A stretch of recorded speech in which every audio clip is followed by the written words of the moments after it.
Thank you. In the name of the Father, and of the Son, of the Holy Spirit. Amen. We begin tonight to study natural theology, to try through our reason to discover the existence of God and who is God. Let us ask the light of the Holy Spirit in that research. Hail Mary, full of grace, the Lord is with thee. Blessed art thou among women, and blessed is the fruit of thy womb, Jesus.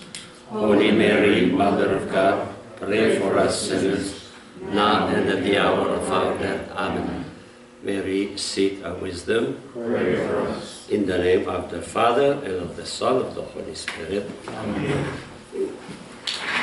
So, the first part of the class tonight will be, in fact, a review of what we study in metaphysics, because metaphysics and philosophy of God, they go together. Huh? So there will be many repetition, but repetition is the mother of knowledge. Huh? Okay, so natural theology number 41. Oh, I should write that here.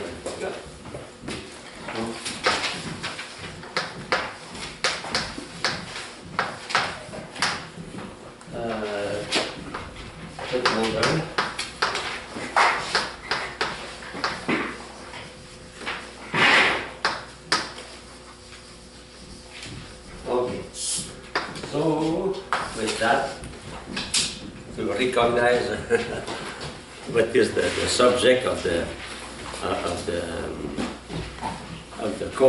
course. So here a transition from metaphysics to natural theology. Metaphysics takes its rise from the recognition that there is a realm of being or substance beyond the physical. So when we study metaphysics, we study substance, we study essence, nature. Remember that? We are familiar now with that. And when we study those being is not only material being. We know that there is something beyond material being. So there is a reality, spiritual reality, at least immaterial reality.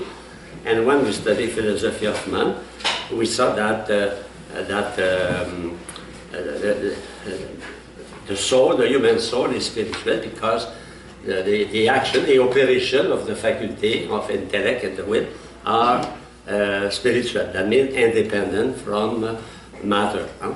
So here, in fact, metaphysics is preparing the study of God. Huh? Why? Because in metaphysics we are searching for the ultimate causes. Ultimate at the beginning, ultimate at the end. And the ultimate at the end, and we will see that He is God. Huh? So we have to, it is the object of the next week. Next week we work on that. Okay? So we are searching for that ultimate causes, but at the light of reason. But when you will be in theology, you will study the existence of God, you will study the attribute of God at the light of revelation. You will use the Bible, you will use the Father of the Church, you will use the Magisterium, St. Thomas, etc. And all that is inspired by revelation.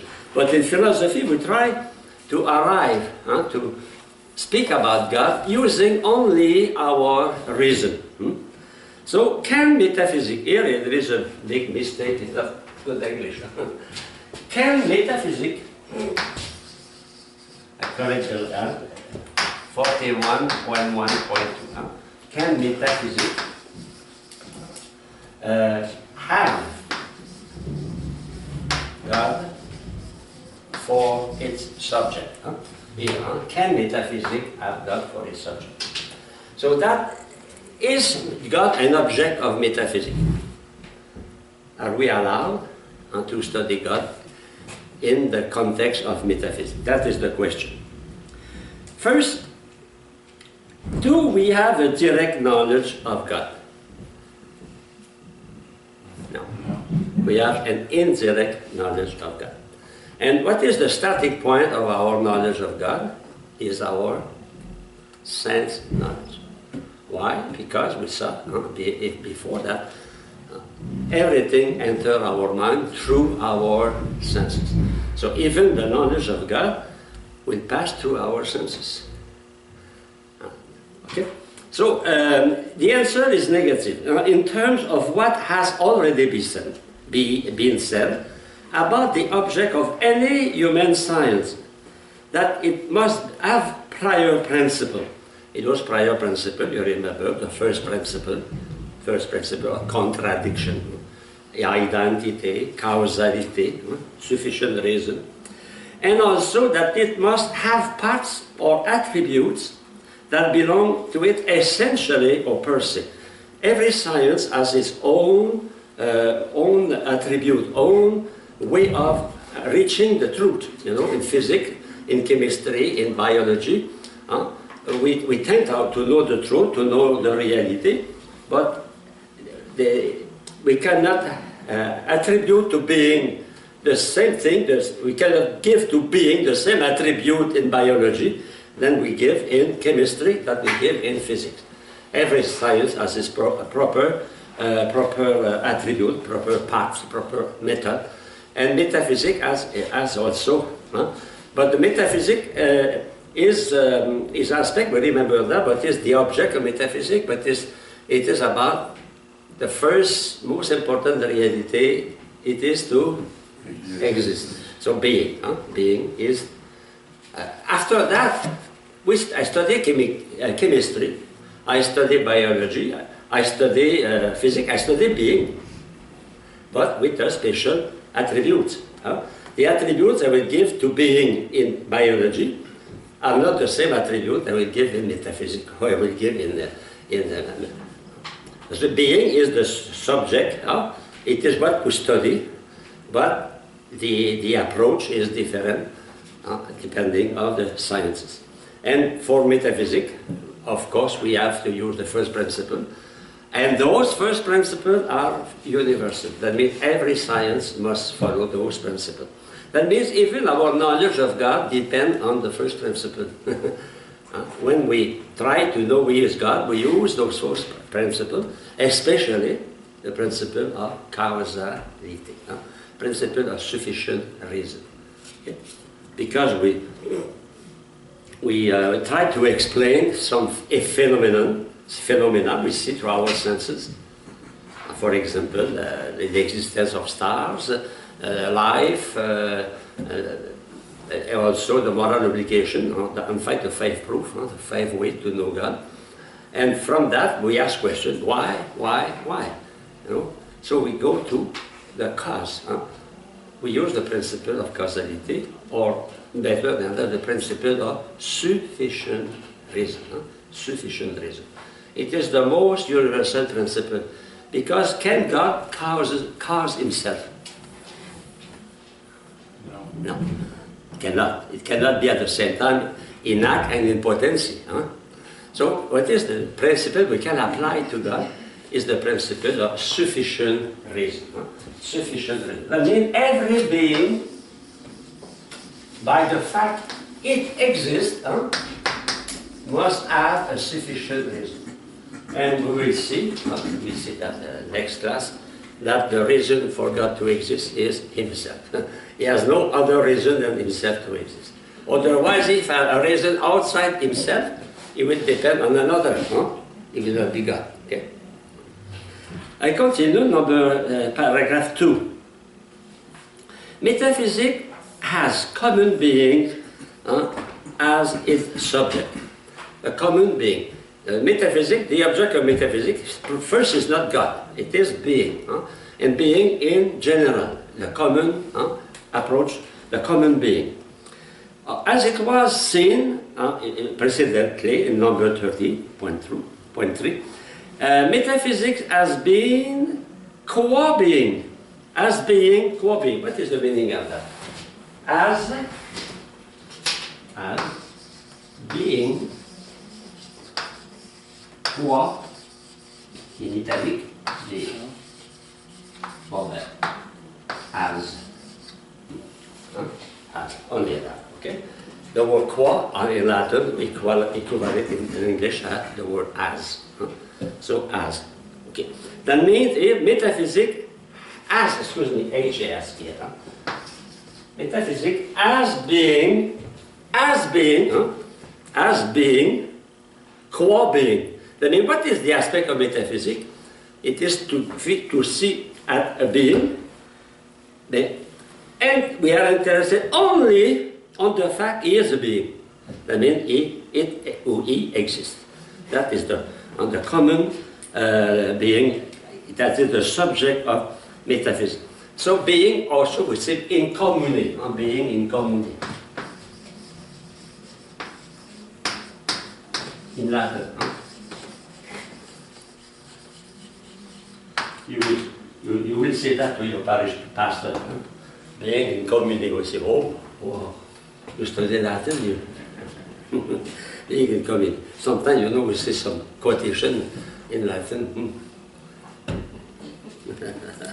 Okay, but we cannot go farther after that. We stop there.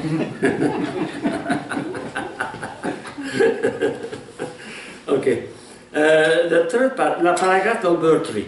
So the subject of metaphysics is being in commune, or if you want, being in general.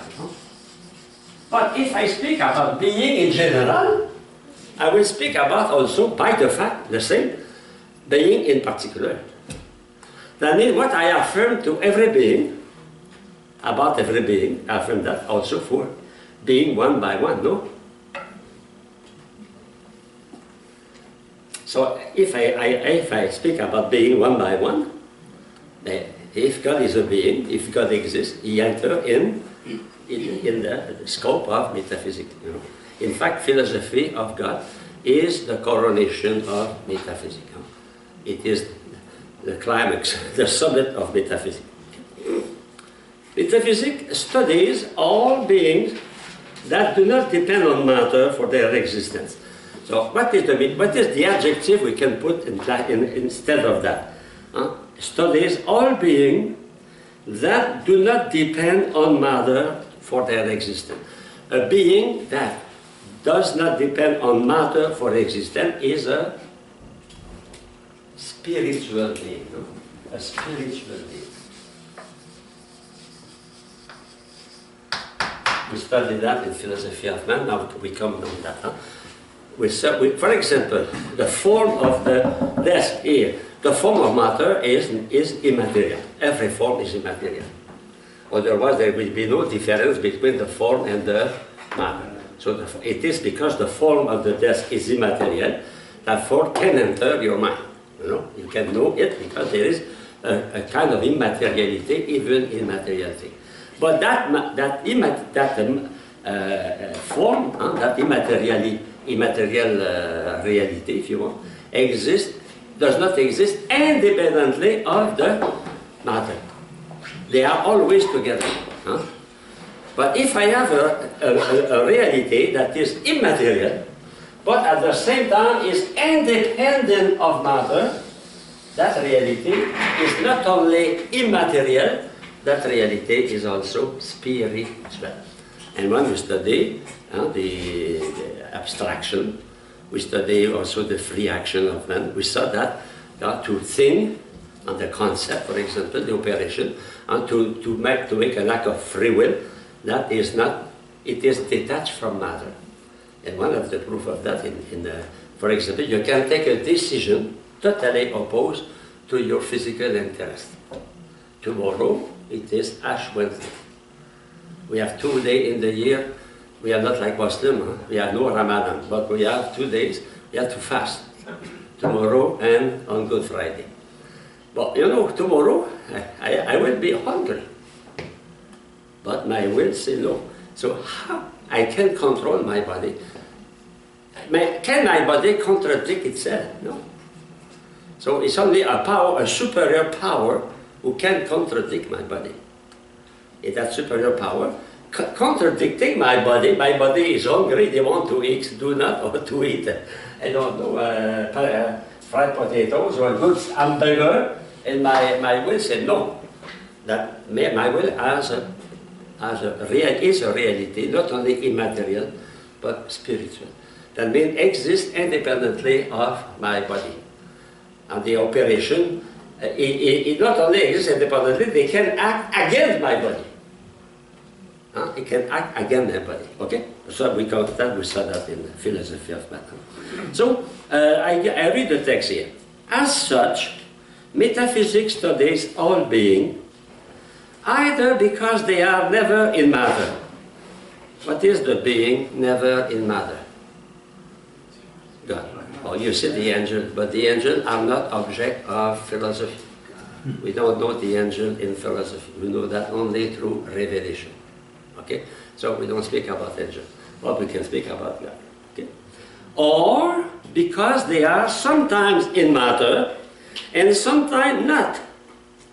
And to the second group belong the subject already investigated, especially we can add a spiritual soul, the human soul. No? But the substance also, the substance, you know, your substance, your eye. Can we see, can we touch the eye? Can we touch the substance of a thing? No. We cannot see, we cannot touch. We cannot measure the substance of a thing. We measure only the accident, the quantity, the quality, the relation. So the substance of a thing is immaterial. It's something which is not. It's so true. For example, Kant, he say we cannot speak about the substance because we don't know. We have no means to measure that. That is the reason why he opposed metaphysics. He opposes metaphysics, but he goes to God through the moral proof, and we see that. Okay, so I continue my text. 4. It is to be, it is to the consideration of the subjects of the second group, for example, the human soul, or the substance of a thing, being which are sometimes in matter, sometimes not in matter, that the mind must turn when it wishes to attain natural knowledge of the divine, the being preeminent of the first group. In fact, we cannot we cannot know God, the being in himself, if first we don't know the being composed. Those who are sometimes in matter, sometimes not in matter. For example, how we can know that God is intelligent? We're intelligent. Because we are intelligent. How we can know that God is free? Because we are free. So we start from our experience, not only sense experience, but also the knowledge that we are not totally absorbed by matter. The proof we spoke about the fast tomorrow. We are not totally absorbed by matter. Someone, on the contrary, they are so absorbed by ideas, they forget to eat. They forget to go to the refectory when it is time. So we saw the union of the body and so on. But the way we can know God, it is through that experience we have of, we start from our own experience, our way of thinking, our way of loving, our way of deciding, etc. Because we have no direct of God, knowledge of God, no direct knowledge. So we start from our sense experience, but not only our sense experience at the beginning, but from that we can go higher and we go to the knowledge of our intellect, our will. And now we can speak that God has a will, God the intellect, because we are, We start from the effect and we go to the cause. Well, next week we'll see that. Okay? Now, next paragraph at the bottom of the page. Metaphysics cannot know God directly, but only indirectly. Thus, if metaphysics is to be a theology, theos in Greek means God, theos.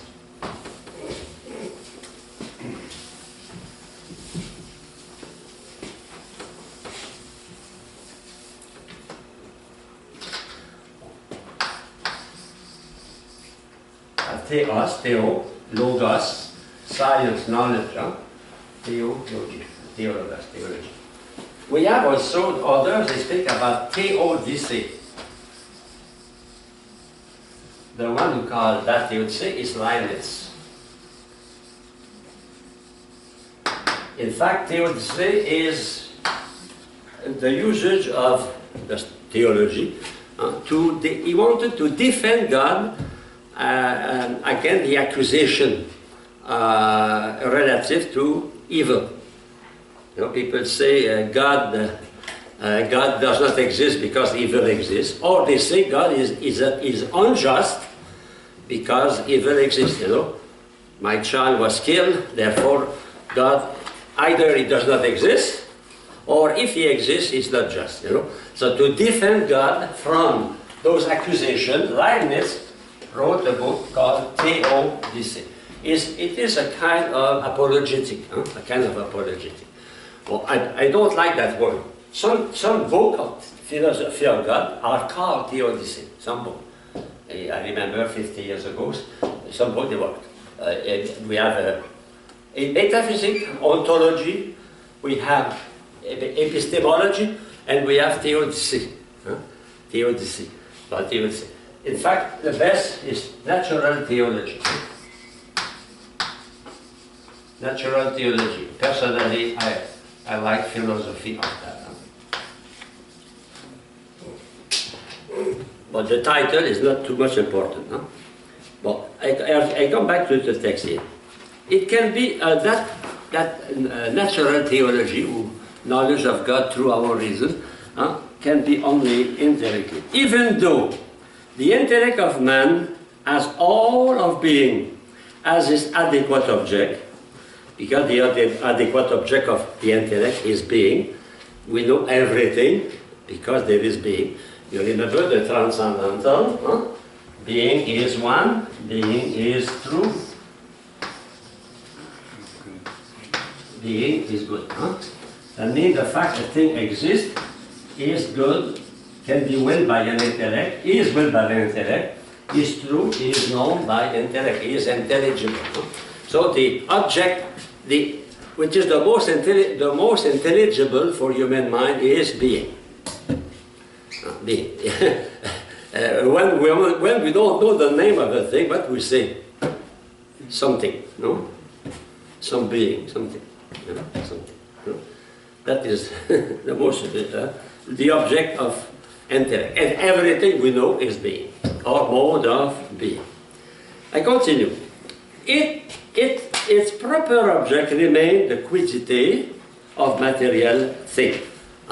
The proper object, we studied that in philosophy of man, it is to know what is a thing, to know the existence, not only the existence, but to know the definition, the quiddity. You remember that, the whatness, the quiddity, or the whatness, or the definition of the thing. That is the proper object of it. And we go to that knowledge through abstraction. Remember, we abstract from the phantasm, the impress, intelligible impress species. After that, we express that, the concept. So, in fact, we know through our senses, and our knowledge, the object of our knowledge, starts from our senses. Even the knowledge of being starts from our senses. It is through our senses that we know that being exists. And that is the starting point of theology. The starting point of theology, it is, there is being. And because there is being, and we ask questions, finally, after many reasoning, we arrive to a first being, which is the cause of every being, you know. But the first fact, there is being. And to explain that, they use our mind, intellect, the first operation, the simple apprehension. After that, we put that together, we have judgment, and we put that together, we are reasoning to arrive to a conclusion. But all the processes starts from being. It's different from Descartes. St. Augustine, Plato, and Descartes, he says, And the starting point is my own thought, I think. You know? Everything comes from me. Even my knowledge of God comes from me. The ontological proof of God. Okay. The next page, number 2, at the 284. So this accent has been called the grandeur and the misery on the limits of metaphysics. At the same time, it's incredible. We can go very high, but we depend on little. And we depend on our senses. Even the great scientists depend on his senses. Sometimes there is a kind of a tendency on certain spirituality to despise the body, to despise senses. On the contrary, I receive a PowerPoint. Many people send me the same PowerPoint on the 7 marvels of the world. Maybe you received that? The 7 marvels of the world. So the teacher asks the student what are the marvels of the world. He say, oh, the pyramid, or Eiffel Tower, or etc. And the little girl, I say, the 5 senses. I say, enumerated the 5 senses. In fact, we cannot know the marvel of the world if we don't have our 5 senses. You know, even the highest, the most learned philosopher depend on his senses. We must recognize that. Because we are made with flesh and bone. We are not only spirit. And our senses has a great role in our knowledge. They are the gate to being. My senses are the gates to being. It is my senses that I discover being. And when somebody is blind, for example, he does not discover being in his, something is lacking. The color, for example, because the color is a mode of being. So he is deprived from a mode of being. And we know, not only we know being, but we know also the mode of being. Not only we know something exists, we know also the quantity, quality relation, the accident attached to that existence. Okay? I continue. Though its scope is broad enough to reach God, to God, metaphysics is more familiar with material substance, and can best understand material substance. And that is it is an argument against those who say that metaphysics is a kind of dream. Metaphysicians are dreamers. They fly in the high. No, metaphysicians are the most close to the reality. Because they are linked with, attached, interested with being. And they know that being through their senses. Metaphysics is very concrete. Because, but in the general opinion, metaphysics is, you know, for little bit, you know, special people. No? Okay. Here, I make the defense of metaphysics. Unfortunately, metaphysics is not less and less. That is very sad, very sad. Because it is through metaphysics, then we arrive to the truth. And we are not surprised if we suppress metaphysics, we arrive to relativism. I think one of the consequences of the suppression of metaphysics, denying metaphysics, is relativism. Because if you have no universal truth, everyone has his own truth. Okay? Number 3, that not being able to know God directly, it can seek knowledge of Him only as He is, very important, as He is related to material things as their principle and first cause. That sentence is very, very important. It is a summary of, I would say, the philosophy of God is here. It can seek knowledge of God only as He is related, God, to material things. I can know God only if God is related to material things. It's very strong. Why? Because it is through material thing I can know God. I can know God only through creation. What is creation? It's material thing, no?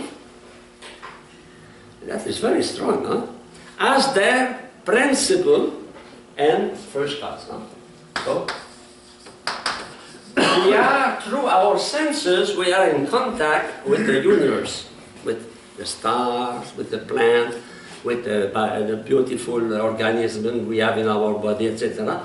And through that sense knowledge, we arrive to say, hey, there must be a first cause for that. You know? That is the essential. Here you have the essential of all the rest. But what I insist on, the starting point is sense knowledge. The extreme importance of sense knowledge. Extreme importance. Because we cannot know if we don't have senses. You remember Helen Keller? You know Helen Keller? Huh? Beautiful movie, The Miracle in Alabama. It's a black and white, but it is a classical movie. It's a wonderful movie. That young girl was born without able to hear, able to see, and she was able to smell and to touch. So, not hear, not see, but it's the other senses. She was a big one. Smell? No, she was able to smell. Speak. Speak, of course. She was mute because she was. And she obtained a doctorate, and you know that. Huh? In that movie, how is it difficult to know without senses? Recently, one of my sister-in-law became suddenly blind. It is horrible for her because she cannot be in contact with the world through her eyes. So we can say, finally, we know God through our senses. Of course, we use our intellect, but it is through that. And when you on Sunday morning, the first week and the third week of at the breviary, you will recite the canticle, creature, and then we see. Oh, beautiful snow, bless the Lord. I wasn't saying the last week. Maybe If you look at, if you have a microscope or a lens, and you look at the crystal, a snowflake, it is a marvel. And they are billion and billion and billion, especially in Boston. Every snowflake is a marvel. I want that. You know, if I know that, if I am intelligent, I see. I must. So the way to know God is it. Okay? So it is what we developed during the 2-3 weeks we work together. In fact, the intuition central is here. Okay? So we know God from the effects. We know God. Remember, if P, then Q. So if the cause and the effect. So to know God, we start from the effect. Can we know God directly? No. But we know God indirectly, so we pass different opinion. And finally, we see that the unique one we can keep. It is what that cannot exist by itself, but exists by another. That other is intelligent, is powerful, is loving, etc. All the attributes of that. Okay. So the 5 steps, 5 steps. The first step toward natural theology. It is the discovery of being as an intelligible value of the experienced real. And being as a value. Because being as no value, we cannot continue. It is the reason why in philosophy, one of the conditions to study philosophy, it is to, I told that last class, I think, to have the sense of admiration. You remember that? Did you admire your wife? Yeah, Yes. okay. Better. But maybe the reason why you don't have glasses tonight.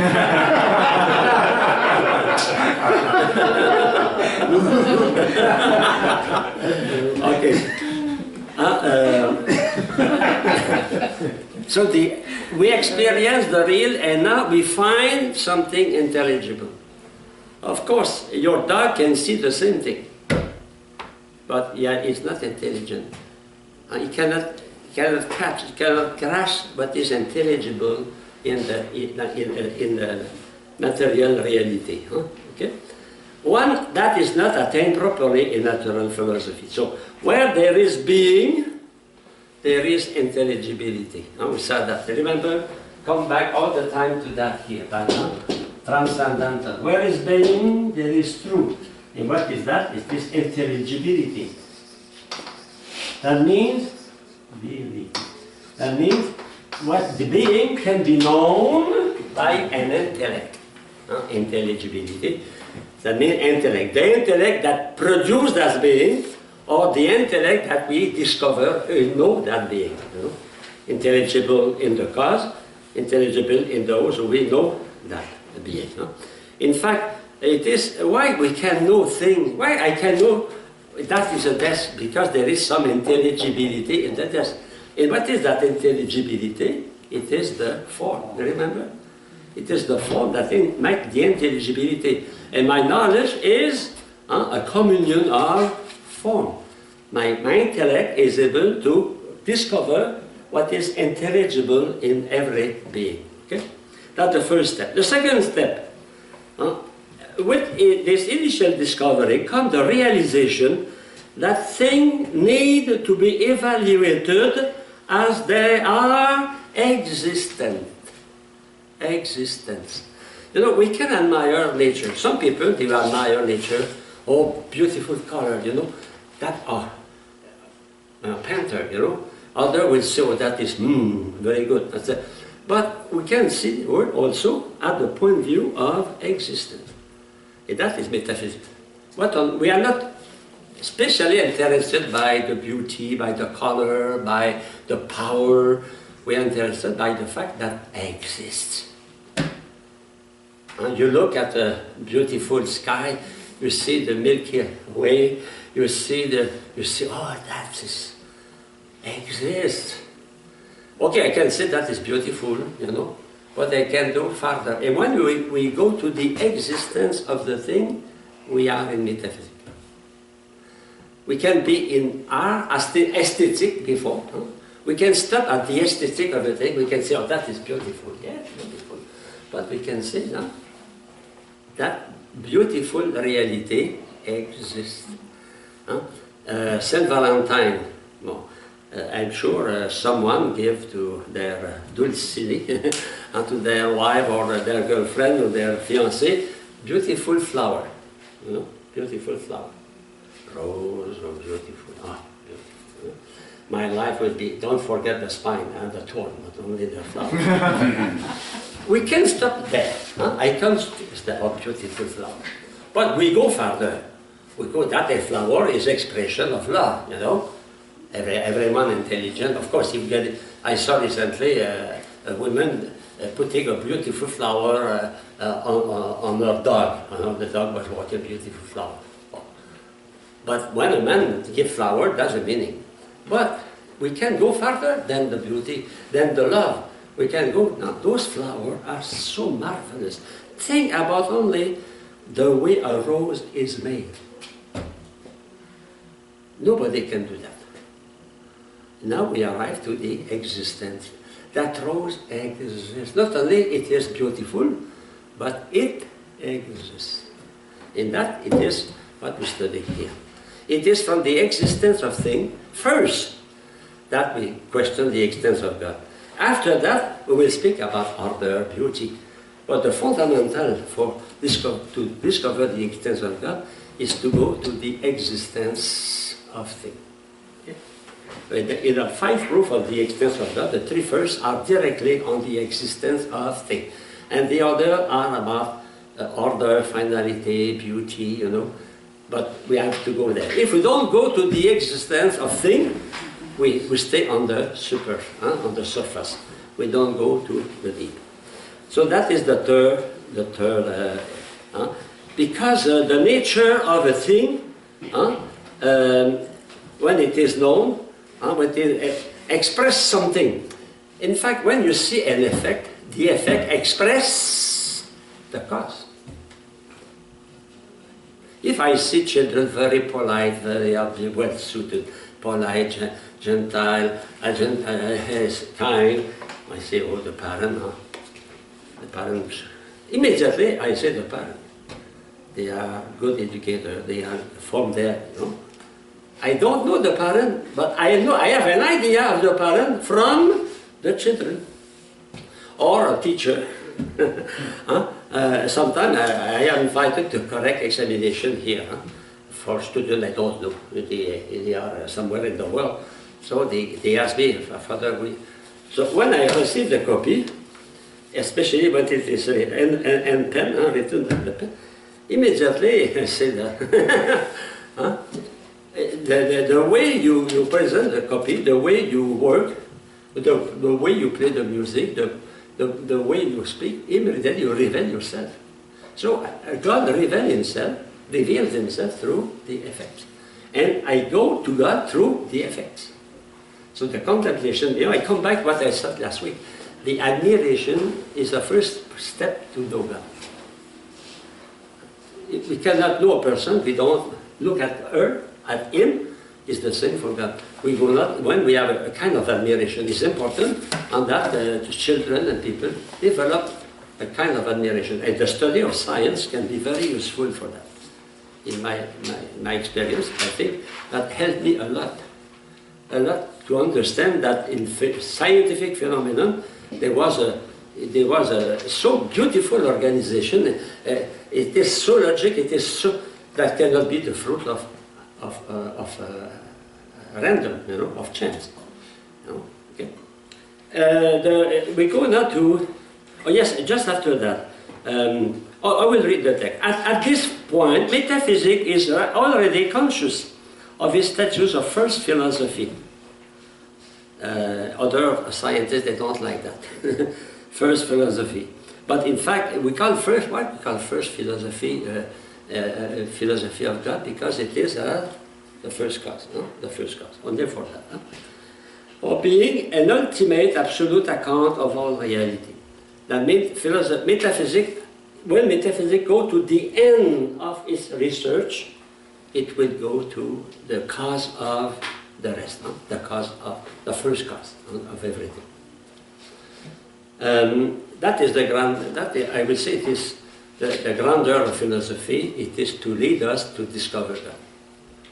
We discover God through reflecting, using philosophy, metaphysics, metaphysics. In fact, a philosophy without talking about God, without studying, for me is incomplete. Even a sociology. In every sociology we study religion. Because religion is a pillar of every society. A pillar because the society is religious, or because the society is anti-religious. But nobody is indifferent from a religion. It's a phenomenon essential to any society. It's a pillar of society. So in this apprehension of being as such, moreover, it is already on the way to being self-vindicating, self-justification, through its awareness of being's own evidence, made clear through epistemology. In fact, we arrive to discover the truth because also we study epistemology. That means we saw the value, the capacity of the human mind to attain the truth, therefore to attain God. And those who deny that, they are agnostic. Agnostic.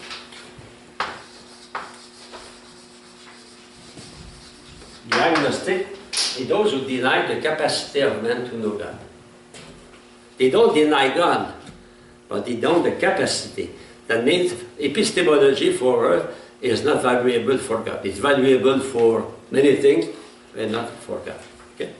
Of course, because sometimes of the principle, the postulate they start from. For example, a Marxist, number one in the book of Marxist philosophy. Huh? I have that today. One of my students gave me a book. He said, what do you think about that book? So I went to the editor. When looking at the editor, I was sure he was not Catholic. And the first, number one, there is only one reality, matter. You know, that is a postulate. Huh? So if you say that at the beginning, of course, you cannot go to God. Huh? So you deny God, that is atheism. But someone, they say, we don't know. Huh? Agnosticism. And finally, agnostic, you know, they destroy religion also. Because they say, you cannot know God through your reason. Therefore, if you are religious, if you go to cult, or to mass, or to the mosque, huh? But you go only through your senses, sensibility, emotion, feeling. It's not rational. For them, a religion is not rational. So, in fact, agnosticism is very dangerous for faith. Because they make a dichotomy. They say, okay, on Sunday, go to church, no problem. But when you go to church, you don't use your reason. You use only your faith, blind faith, emotion. And during the week, you use your reason, you know. That's the agnosticism. Finally, agnosticism is very bad for any kind of religion, because finally they discreditate, they mock religion. They say those who are religious, they cannot use their reason. Why? Because we cannot know God through our reason. So you know God only through your feeling, your emotivity. Okay, now next paragraph, the fourth step now. On the basis of the distinctive character of its subject, metaphysics then proceeds to evaluate the being of experience, the being we know in our experience, those at the level of the corporeal and the human. And so, you know, so through, in fact, we know, you know, the way I teach, when I teach, I try continually to refer to your experience. But it is the way we know God. We know God referring to our experience. Even corporeal experience. Corporeal experience. Suffering, for example. And so, that means we start from what we live. And from that we ask questions, the fundamental question about my own existence, about my own origin, but we start from what we are, what we feel, what we experience in our life. I continue, through study of the way in which these are being, metaphysics discover composition, imperfection, limitation. With them come the knowledge that such beings are not self-explanatory. That means we try to explain the reality through other material things. For example, the Marxists will say the soul, not the soul, but the life. Life comes from matter, materialistic evolution. So you have matter, and suddenly an accumulation of matter and time, you have life. After that, accumulation of life, material sense life, you have the intellect, you know. Well, that is the, if we, you know, all the theory given only through material reality cannot explain, because everyone is incomplete. Everyone is not satisfying. Every explanation, if we trust only science, we cannot arrive. When I speak about science, I don't speak about metaphysics, I speak about chemistry, physics, and those sciences. Because why? Because science are limited only to what they see, to what they observe. You know, science by definition, physics, for example, I can speak only about what I can measure. If I speak about something outside of that, I extrapolate. extrapolation. And that, and I am no, I'm not a physician, I am a scientist, a physicist, I am a philosopher. And that is interesting to note that the majority of great philosophers were scientists, mathematicians, theologians, historians. And they came to philosophy after their career was not to be a philosopher, was to be a scientist, was to be a historian, was to be a theologian, and they came to philosophy after. Why? Because the answer they found in their science were not explanatory, were not satisfying, were incomplete. And now we go to something about outside of the limit of observation. A metaphysics explains a meta, and then after, outside of what we see in nature. So we discover, for example, that things are changing. So we cannot accept that a changing reality explain completely another reality. So we have to finally to arrive to something which is able to explain without being necessary to be explained itself. So we see that next class. And finally, the fifth step. A reason, it is that this juncture of that inquiry for an explanation leads to the affirmation of their dependence on the first cause.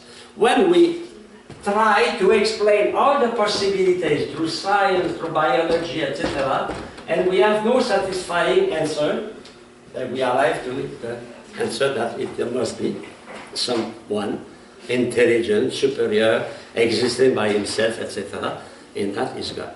Well, that is the summary of the proof of the existence of God. We see next week. Huh? But when we want to demonstrate God exists, we have to answer a question. God speaks to us. In fact, the proof of the existence of God comes from question. And those questions, we will see that next week, are provoked by sense experience. Earthquake, for example, tsunami, any phenomenon of natural, the conception of a child, death, disease, all that. We are searching because there is a question. We see from experience there is a thing, an event, a fact, and from that fact we search for an explanation. Essentially, it is to arrive to a final explanation. That is. Theology, natural theology, is to arrive to a final explanation, and that explanation cannot ask for another explanation.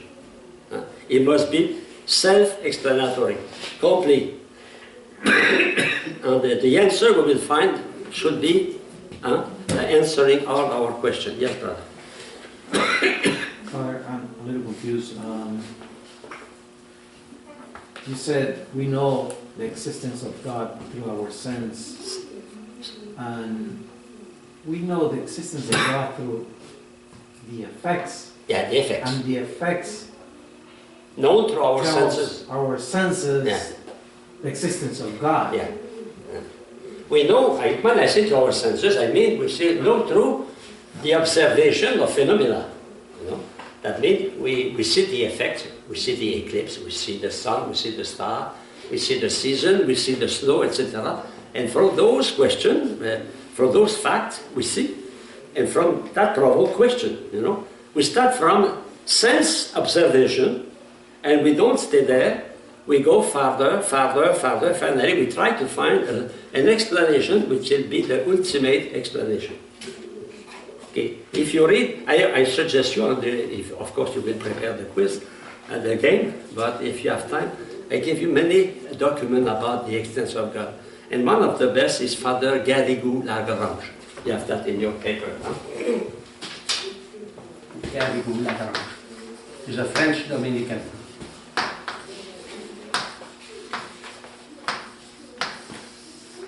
If you don't have time to read the other text, read at least that text.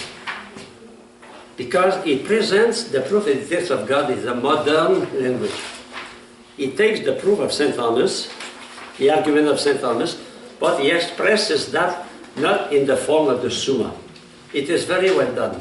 So you can read. It's not difficult to read. It's not abstract. It is very close to the common sense. To the common sense. It is easier than what I am giving you tonight. But it is, it will be easier. Why? Because I give that to you now.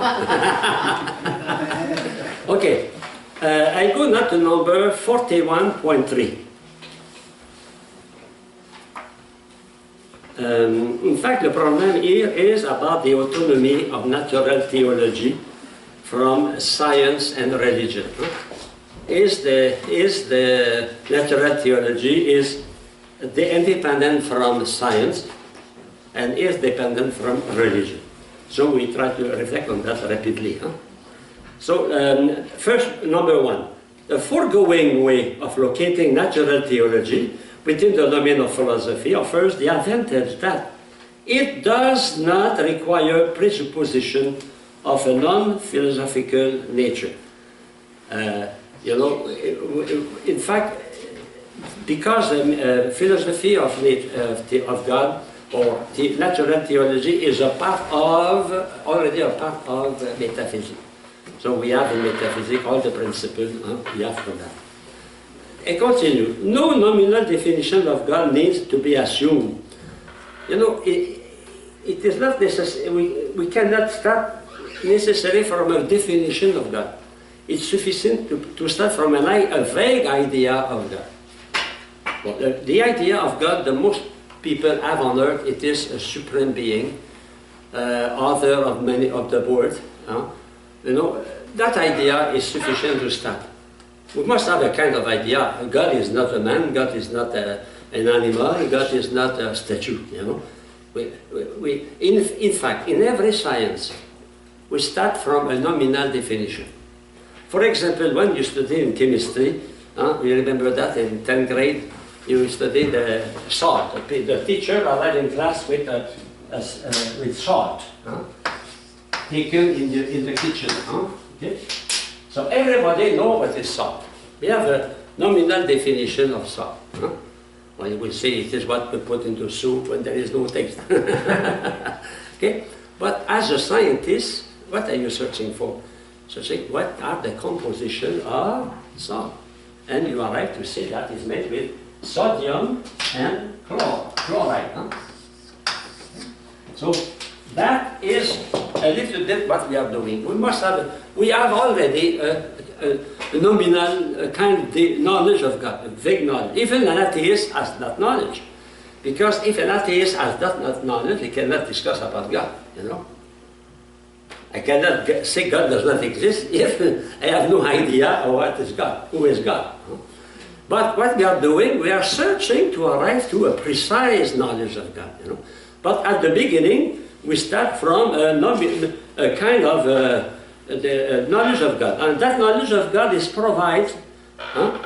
really the knowledge of the dependence of all being upon Him. In fact, when we speak about God, in any religion, not only Catholic or Protestant or Christian, in any religion, even for the pagan, the characteristic of the knowledge of God is that men depend on the gods. Men depend on the gods. It is for every religion. And because of that, he offers sacrifices. They pray, they have some feast, etc. But it is the link. So that idea of God, it is the one on whom we depend. Okay? It's sufficient for the moment to have that. And if you see that, and by the same, you have an idea that we are contingent. We are contingent. We depend on another, we are contingent. 100 years ago, I think nobody among you existed, no? Except in potency. But in reality, we did not exist in actual. We exist now. Why? We are not necessary. The world continues to exist without us. In 100 years, probably we will be somewhere. I hope that's the right place. And the world will continue to turn, to function. Okay? next part, I continue. So the starting point of natural theology is not the definition of God, but the certitude that all things depend upon Him. That is the most important idea to start. It is a universal idea. In every religion, man recognizes his dependency on God or gods, or goddesses.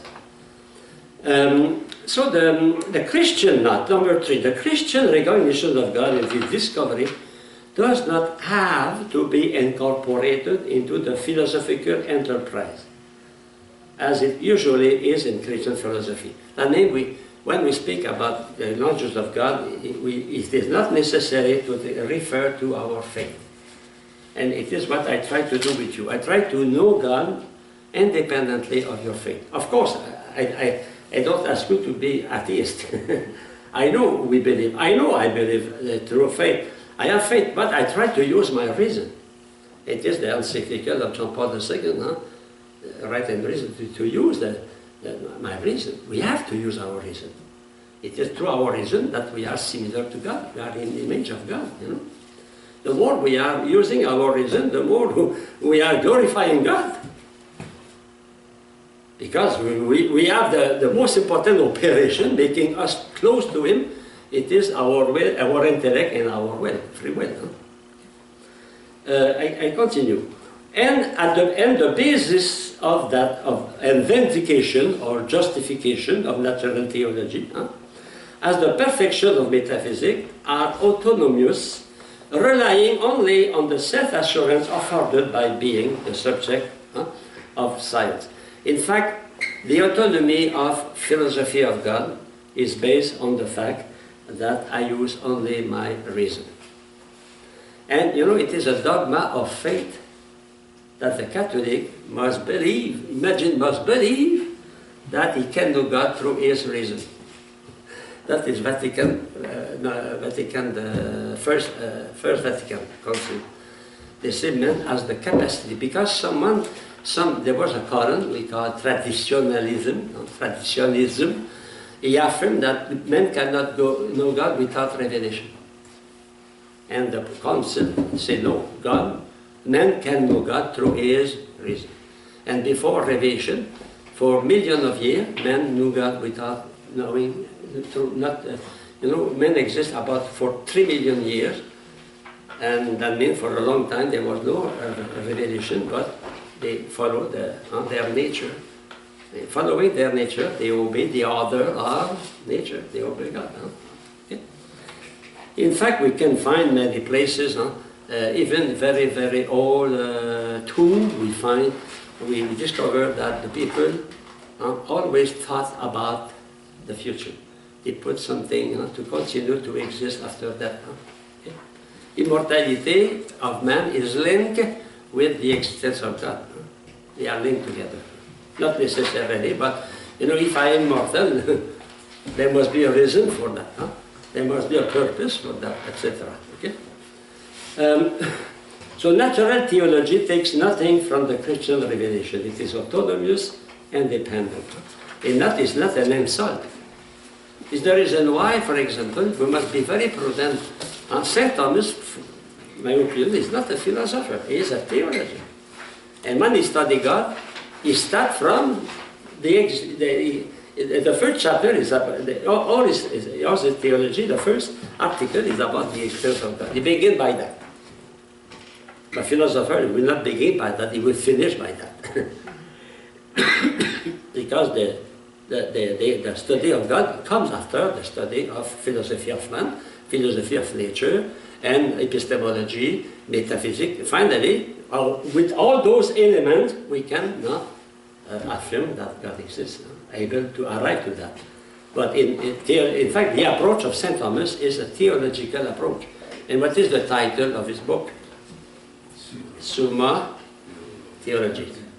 The summa, the summary, the everything, the totality of the knowledge and theology. That is the summa, means that. Okay? Next page. So there are other ways of conceiving the nature of the natural theology. Now the question of our existence should be studied Someone, they say at the beginning, St. Thomas, 41.4.1, that's it. But those say, no, at the terminal question, 41.4.3. That is the position adopted by Father Wallace, by myself, and by the majority of the scholastic philosopher. We don't start from the existence of God, we start from philosophy of nature and philosophy of man, what we can experiment. If you read about the book of Father Fagotti in Right and Reason, Fagotti, right? It is a book I will suggest to you. Fagotti. It is very useful also for your future study in. Well, if you take the second edition at Cannes. Well, Father Fagotti, in the two first editions, he begins his book by eternal law. And after that, natural law. After that, finally, he goes to conscience. But in the third edition, he changed completely. He starts from the experience of value, the experience of good. He comes from conscience. If you want, he starts from subjective morality, and little by little he goes to natural law, and after that to eternal law. That is the approach we do when we study God also. We start from what is close to us, experience, and we try to go farther and farther, and finally to go to God. Okay. So next paragraph, 41.4.4. As a terminal question, the question of God's existence is a terminal one in the science of metaphysics itself, which is one science that admits of no division into general and special. In fact, there is only one metaphysics, one philosophy of God. Okay, so the word used in the official book now here in the seminary, the college, is the natural theology. But I continue to use my preferred term on philosophy of God. But it is the same thing. Okay, now we go to the second paragraph. And we begin now.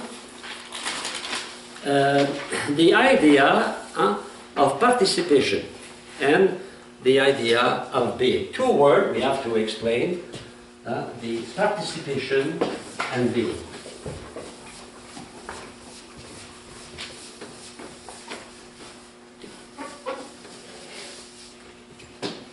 Of being and participation.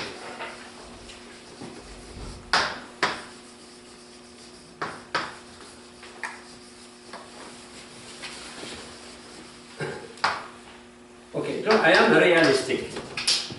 It's better I think to take our break now and to come back at 5 minutes before, because I have to, so I prefer we, it is Mardi Gras. Don't forget to celebrate Mardi Gras. Okay.